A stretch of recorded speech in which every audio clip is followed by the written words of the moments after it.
Okay, now we're going to look at Ben doing the discus.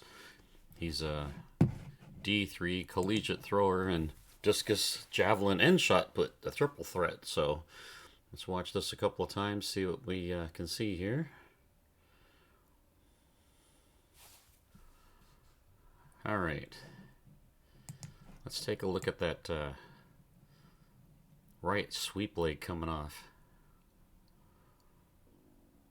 That looks good. Left arm, right leg working together. Left leg's turning, knees dropping down. Slight lean forward, that C position. That all looks good. Discus looks good. Back behind the shoulder. It's right here.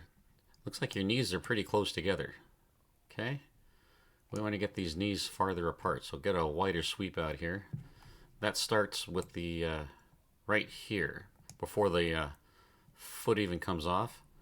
You want this hip and this knee, the whole leg, going forward a little bit, rather than just turning in.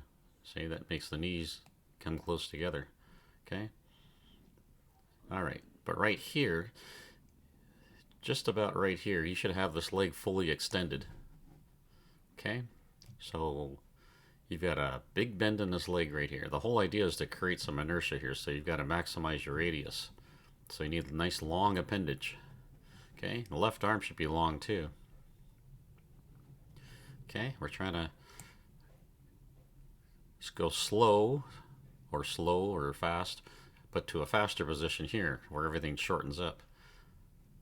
Okay, so your sprint position here, this foot needs to be below the knee. It's way too far back here, okay?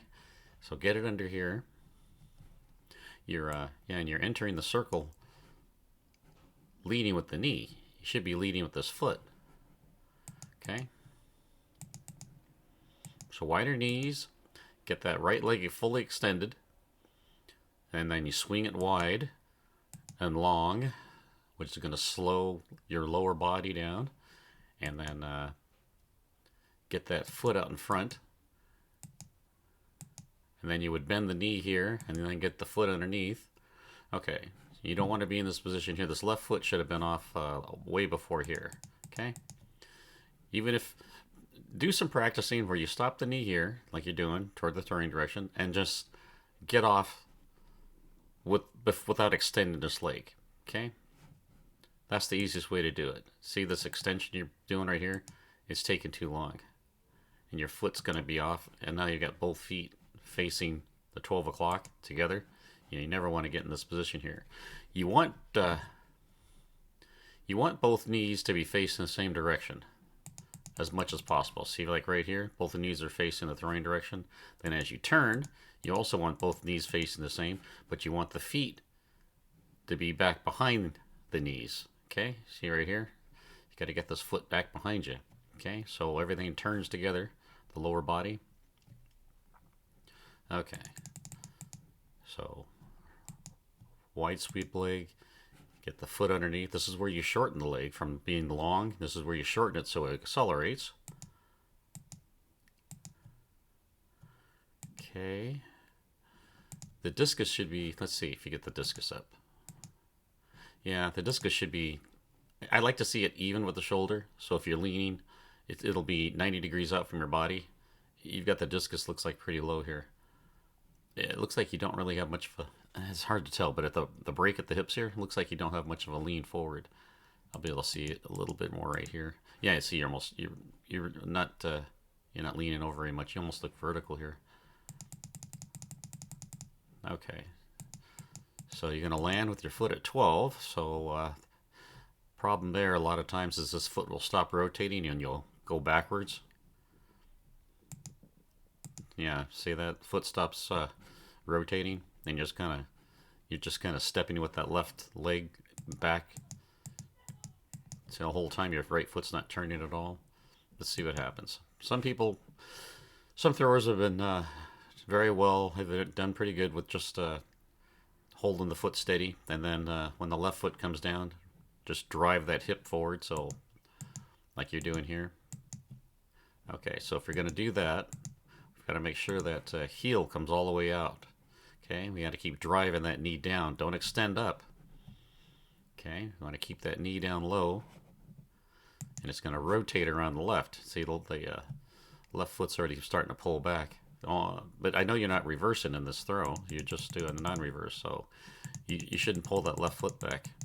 That left leg should be extending. See, you got a slight bend in the knee here. Okay, then extend it and block yourself. Block the salt, like with your left arm's blocking, the left leg has to block. This right leg with the bent knees got to keep rotating. The foot's got to come out. Rotate that right hip forward. Right there. You want to have that hip ahead, right hip ahead of the left hip before that discus is released. So you can see right here, both hips look like they're still even to the front, square to the front, and the discus is just about out of your hand. Yeah, you didn't, yeah, the hip didn't continue there. As the discus left, your hips are just staying there, square to the front. So, okay. So keep the right foot on the ground. Keep driving, turning it around that left side block, all right? You want to rotate, get that knee, trying to drive it around the left side. Okay, get that hip ahead of the left hip, the right hip. Okay, and don't just stop your shoulders here. Keep turning your head. Don't sit there and watch the discus with your eyes. Keep turning the head, the shoulders. Okay, you want to get the shoulder all the way back to 12 o'clock, but you want to do it from a locked position right here. You want the right shoulder to go forward. Okay, you don't want this left shoulder going back. So the left shoulder will stop here, the right shoulder will go forward, so that the right shoulder's facing 6 o'clock direction, and the left shoulder's facing the 12 o'clock. Okay, but without pulling it backwards. Okay. All right. So, is there anything else we can see here?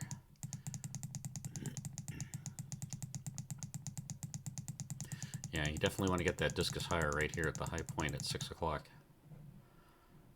Let's see how your separation is when your foot's at 12. Gotta have the computer catch up here for a second.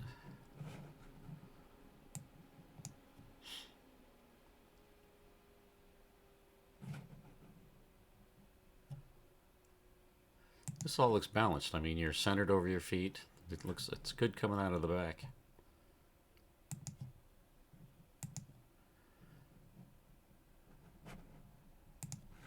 Now let's take a look again. When your foot lands, where are the hips and where are the shoulders? Right here. Okay.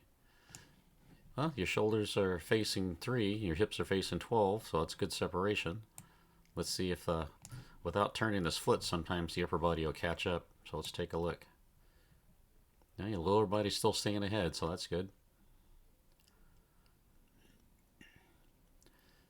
Okay, got a good heel-toe position there. Got a wide base that's normal for the non-reverse. Trying to see if you shift off of that right foot there. Let's take a look. I think I'm getting low on memory in my computer. All these videos. Okay, so we want to make sure you're stacked up with that hip on top of the foot with the knee out over the toes, which that looks good so far. So it's fast and easy to rotate. Hard to tell from this angle, but it looks like you're shifting a little bit, but I think you have to because of the non-reverse position where you got the feet are farther apart than in a reverse. But I would still try to keep that hip on top of the right foot without shifting forward. Okay, looks like we've covered everything. Good luck, and if you make any changes, send me another video. All right, thanks, Ben.